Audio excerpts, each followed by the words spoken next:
నిజామాబాద్లో పెద్ద ఎత్తున సభ చేసుకోవడం జరిగింది.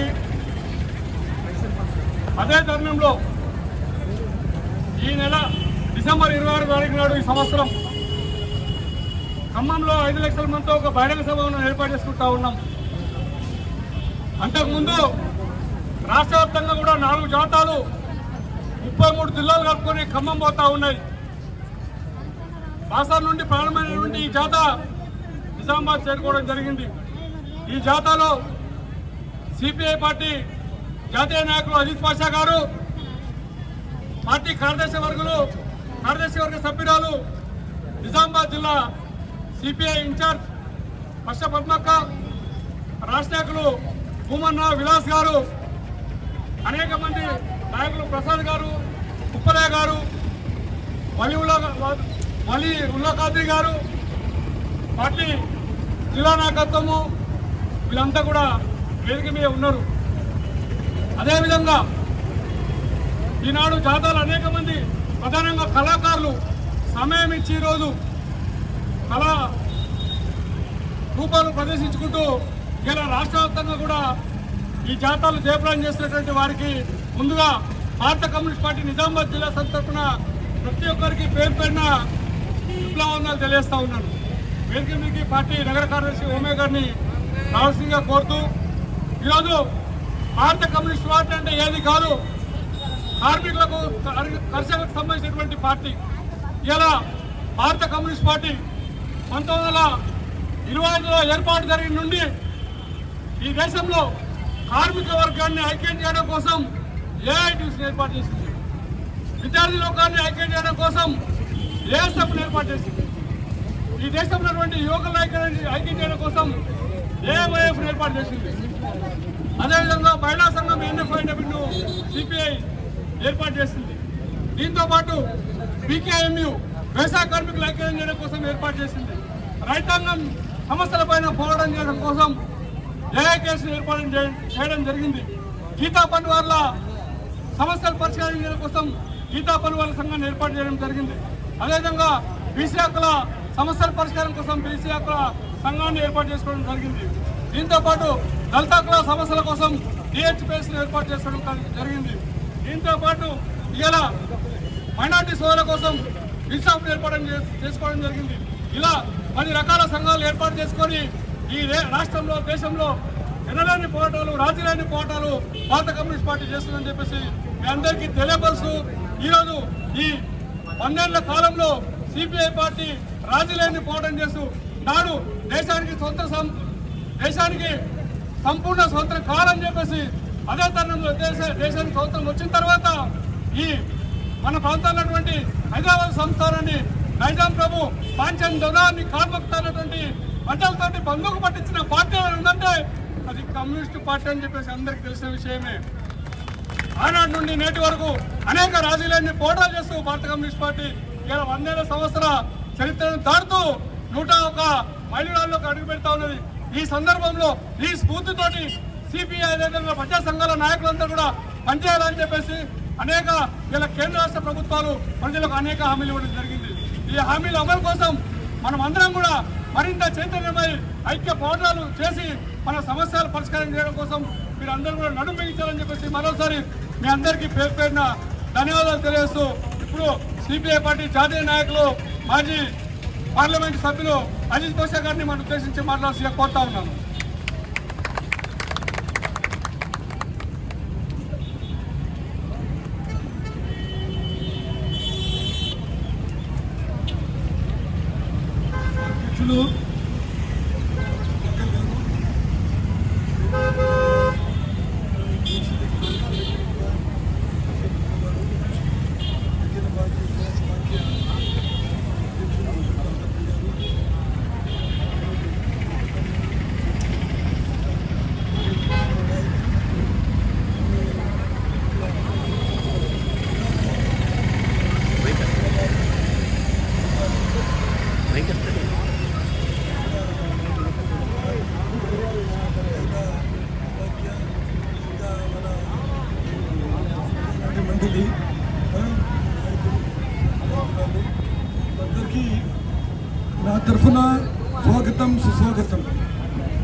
మొట్టమొదటి నేను ఈ జత బాసర్ నుంచి వయా నవీపేట్ ఇక్కడ రావడం జరిగింది. సో నేను ఈ జాతాలో పాల్గొన్న వాళ్ళకి అందరికీ నేను సుస్వాగతం చెప్తున్నాను.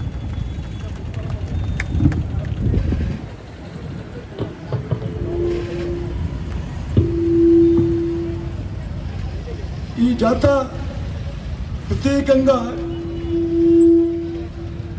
ఇక్కడ బాసర్ నుంచి హైదరాబాద్ ఖమ్మం వరకు ఒక 11 రోజులు పాటు మొత్తం ప్రయాణం చేసి అక్కడ పోవడం జరుగుతుంది. అట్లానే ఇప్పుడు మన అధ్యక్షుడు చెప్పారు, ఈ జతతో పాటు ఇంకా అనేక ప్రాంతం నుంచి ఇంకా 3 జాతాలు మొత్తం జరుగుతుంది. సో ఈ సమయంలో మనం ఏంటంటే ఇక్కడ మార్కెట్కి రావడం జరిగింది. ఎంజే కమ్యూనిస్ట్ పార్టీ అంటే కార్మిక వర్గం కష్టజీవుల పార్టీ. సో అందుకొరకు మన వాళ్ళు ఇక్కడ ఈ గంజ్లో ఇక్కడ స్వాగతం చెప్పాలి అని ఇక్కడ ఈ స్టేజ్ ఇక్కడ నిర్మించడం జరిగింది. కానీ ఈ సమయంలో మనము ఏంటంటే పార్టీ 100 సంవత్సరాల చరిత్ర అంటే చాలా లెంతీగా ఉంటుంది. సో ఓన్లీ గుప్తంగా నీ చట్టాలు ఉంది, బాగానే ఉంది. కార్మిక వర్గం అనుకూలంగా 44 చట్టాలు ఉంది.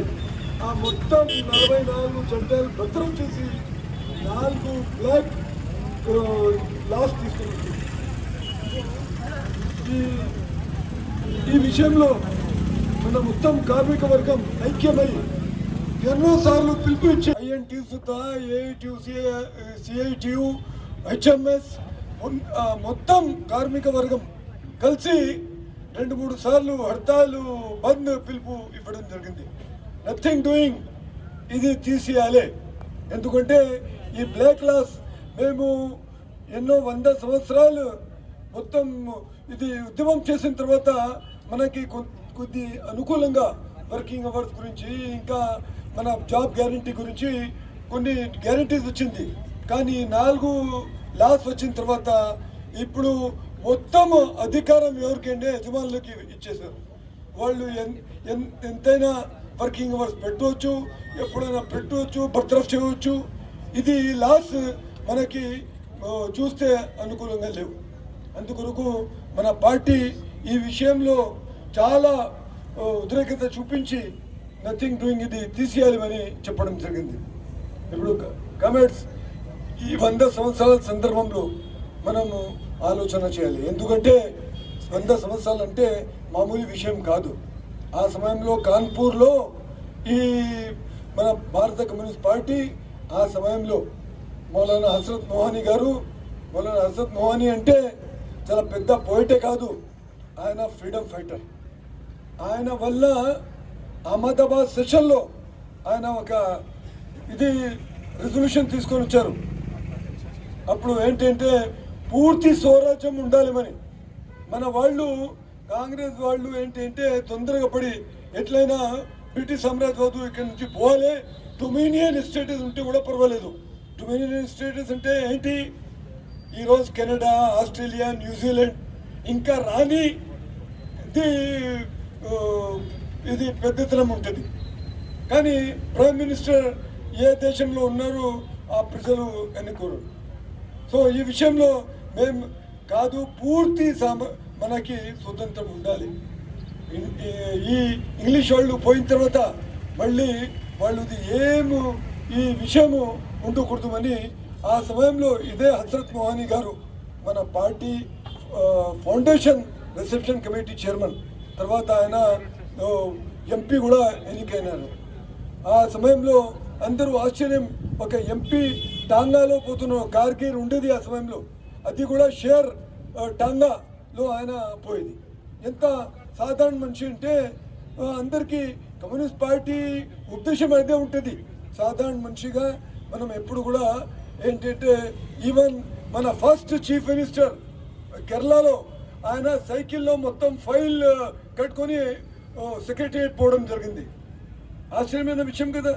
ఇప్పుడు ఈ సమయంలో ఈవెన్ ఒక కౌన్సిలర్ సైకిల్ కాదు, ఓన్లీ పెద్ద ఇది ఉండాలి, క్యారవాన్ ఉండాలి, 2-3 బండిలు కార్స్ ఉండాలి.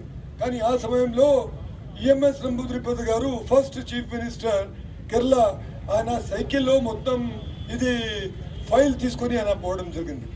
ఇదే కమ్యూనిస్ట్ పార్టీ ఐడెంటిటీ అంటే అట్లా ఉంటుంది. సో మేము ఎప్పుడు కూడా ఏంటంటే తురుంకాన్మని మేము మొత్తము ప్రపంచంతో బిల్కుల్ అలగ్మని మేము ఎప్పుడు కూడా చేయలేదు.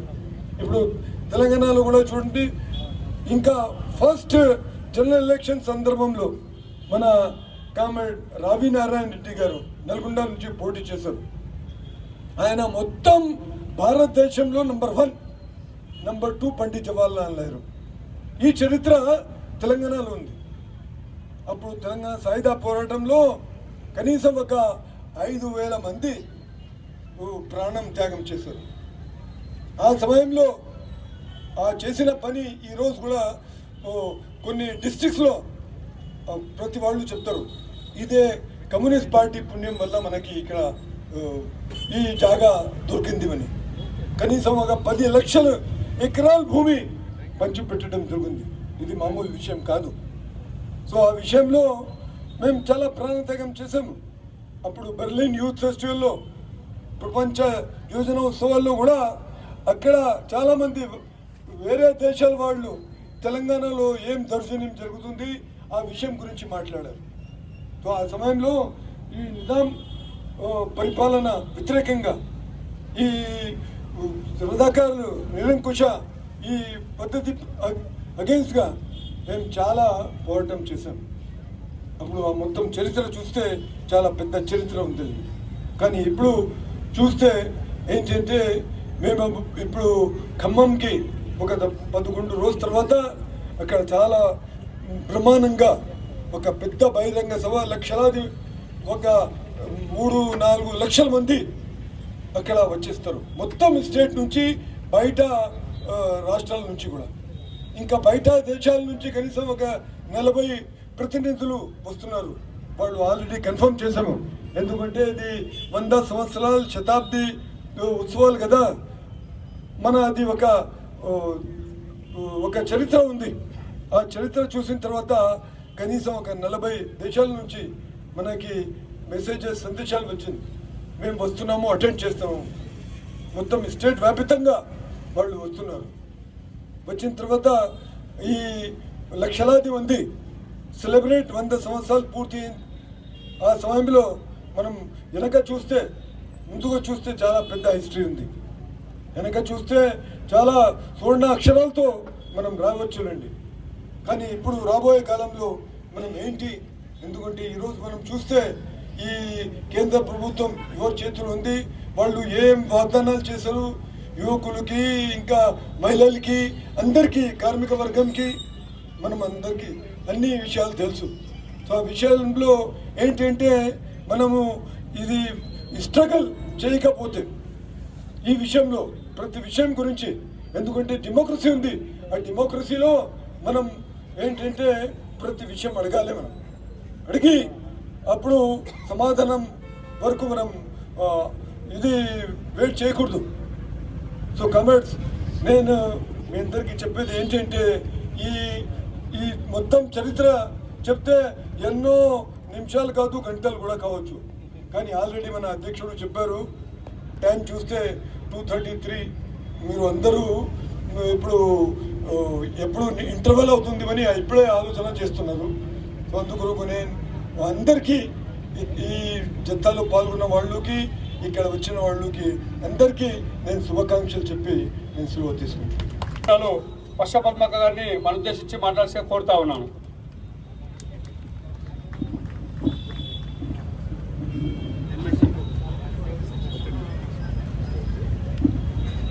సభాధ్యక్షులు సుధాకర్ గారు, ఇప్పటి వరకు మీతో సిపిఐ 100 సంవత్సరాల చరిత్రలో ఈ దేశంలో ఉన్న నిరుపేద ప్రజలకి, మధ్యతరగతి ప్రజలకి